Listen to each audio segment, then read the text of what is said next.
Good evening, guys. Robbie K here with another Robbie K movie review. Hoping to kind of shed some light and help you with your movie viewing pleasures. Now, tonight, as I kind of warned from yesterday, we are doing none other than A.X.L, a movie that looks to be a little more family-friendly than last night's feature film, Happy Time Murders, and more so in hopes of trying to get a younger audience to come on out and take a viewing pleasure at it. As always, I like to break this down into two parts if you're new to the channel. So with it, let's go ahead and get started. A.X.L is the story of essentially a robotic dog escaping governmental facilities and trying to team up with, of course, I guess a cute-looking cast for the teenagers and younger audience members in hopes of establishing a bond that will take them farther than any kind of friendship known to man. And with it, an adventure of ensuing that will test the bonds between these various parties in hopes of bringing people together stronger. Sounds like a heartwarming film, I know, but the twist is that instead of it being a canine like we saw with Alpha last week, tonight's one is all about the robotic dog named A.X.L, which, as you'll find out, is Attack, Exploration, and I forget what the L is, unfortunately, so sorry about that. Regardless, A.X.L is out in the wild when he meets the boy, as I've mentioned, and in hopes of trying to get a balance to escape the government eyes while securing the friendship. Now, in regards to what it was for, stage one summary is essentially this. The movie's cute. I don't know why it's getting 1 star outside of the fact that maybe it's a little too mediocre and, I guess you would say lower intensity than some of the other kids' movies, but I still enjoyed the movie. I found parts that were very fun. I found good camera work, and very unique choice of kind of animation in regards to what most kids' movies would have done, and acting that actually isn't half bad with a pace that moves. You know, it's a movie that does very well on its own, and it's going to hit its key demographic audience pretty well, albeit watch it for those who get scared by loud noises and some dark shadow imagery. That might induce a little bit of nightmares in the younger audience. Don't quite know if this one's ready for every family member, but I guess that is seldom the case when it comes to these movies. Regardless, my friends, you know, the big thing about this movie is it's very simplistic, and that's kind of a dislike with it, and as a result, needs a little touching up and probably didn't quite meet the theater quality that they wanted outside of a couple of I guess, special effects and sound editing that, of course, are made for movie or surround sound speakers. So that's kind of where I would say is your thing. And as one of my friends at the movie theater, Jeremy, had asked, in regards to where it stands, its category, I'm probably going to give it a 6.5. Is probably the highest, probably a 6, to be honest. While movie overall probably gets about a 5, 5.5. It's not awful. It's just not quite up to snuff with some of the other films that have come out this summer. Now, stage one's done, so thank you very much for listening if that's all you wanted to hear. But if you're a more detailed person, let me hit you up with stage two. In terms of the likes, as I said, the acting is the first thing we kind of want to look into. And what's nice about the acting is that, yeah, it's definitely not over the key top, but it's also, as a result, appropriate for kind of the tone that they were taking, as well as the key audience being able to kind of grapple onto the characters.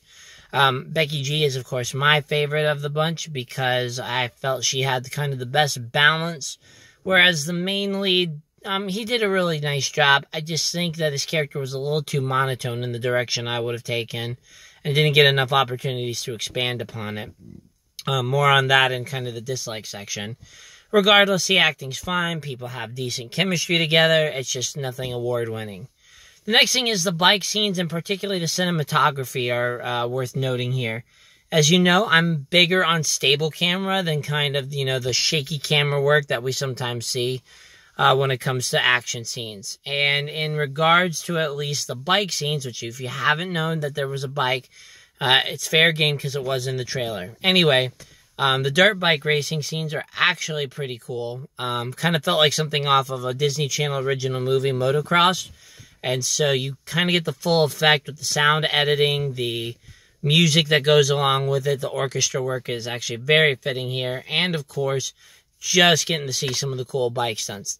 I know it's probably not what you're looking for in this movie, but, it is a like for me nonetheless.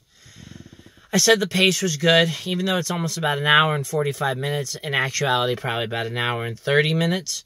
It doesn't feel like it for the most part. A little slow beginning maybe, but otherwise it kind of kicks it into gear and keeps a good pace for those who have shorter attention spans. So there's your plus there too. The movie's sweet. I did absolutely enjoy the bond between artificial beast and man and woman. It worked. It kind of helps foster a pet relationship if you haven't guessed it yet. Since this is kind of just another robotic dog movie. So it gets your feeling there. So, kudos to that. And A.X.L is funny when he's not in red mode, I guess is as I can call it. And I think the younger audience will appreciate that. Whereas the adult audience may roll their eyes, unless, of course, they're the young at the heart. Anyway, as we continue on, we get into kind of any other likes that come through it. As I said, I like the unique animation style. A.X.L is kind of like something out of Jurassic Park, just maybe not as big budgeted.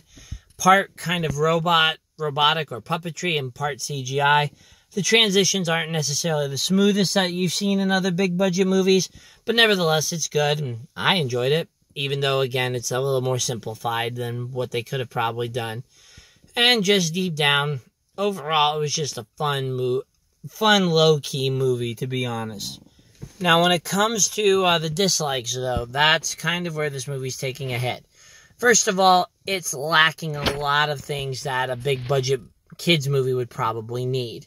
Or I should say family movie. Yeah, it's got things in the works, but in this age of kind of movie graphics, I guess they needed a few more backings to really put a lot more time into A.X.L.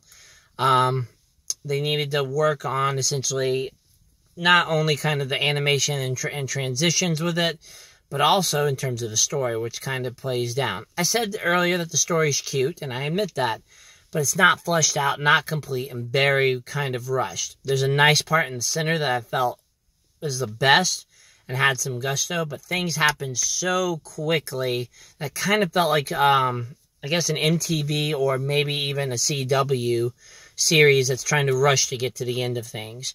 And while I appreciate it, kind of compacting it into 90 minutes, if you're going to tell a bigger story, either look to doing a TV series, multiple parts, but stop trying to kind of cram stuff so much, is my opinion. Anyway, it needed some more details, some more time to foster relationships, and not kind of the hour and suddenly we're best friends feel that some movies choose to take.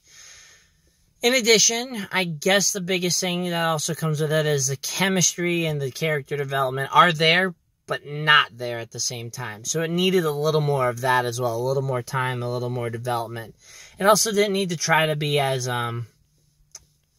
funny at times too.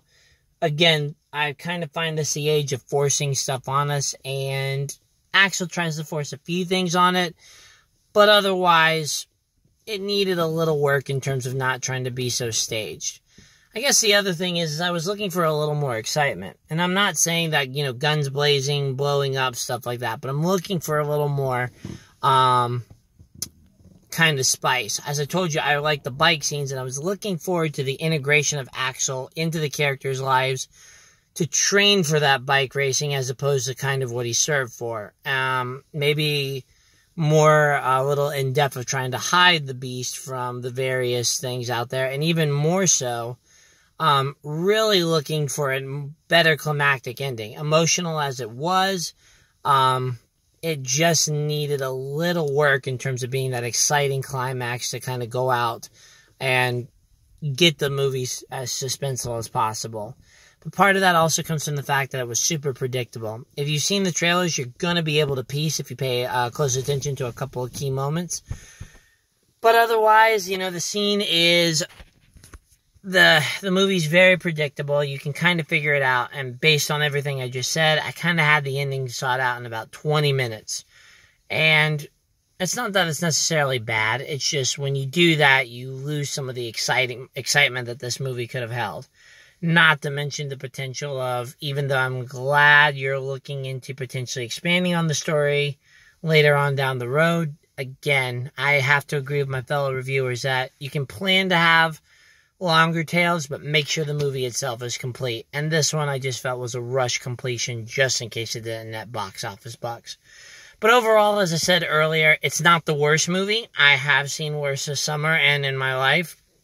But this is a movie that probably could have gone to Nickelodeon or Netflix and been just fine. In fact, probably done better because it would have gripped more people on and probably been better than most made-for-TV movies. Still, families will probably enjoy this, especially those who like dog movies, since this is a robotic dog movie.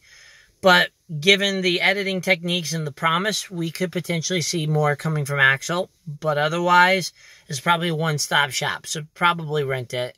And again, my scores are probably a 6, 6.5, and its genre, while it's a 5, probably movie overall. Good potential, great job at least introducing the concept. Now, if you're going to do more of it, take the lessons, hopefully take some good positive constructive criticism, and really make it a more designed and better movie. Until then, guys, Robbie K finishing up potentially for the weekend.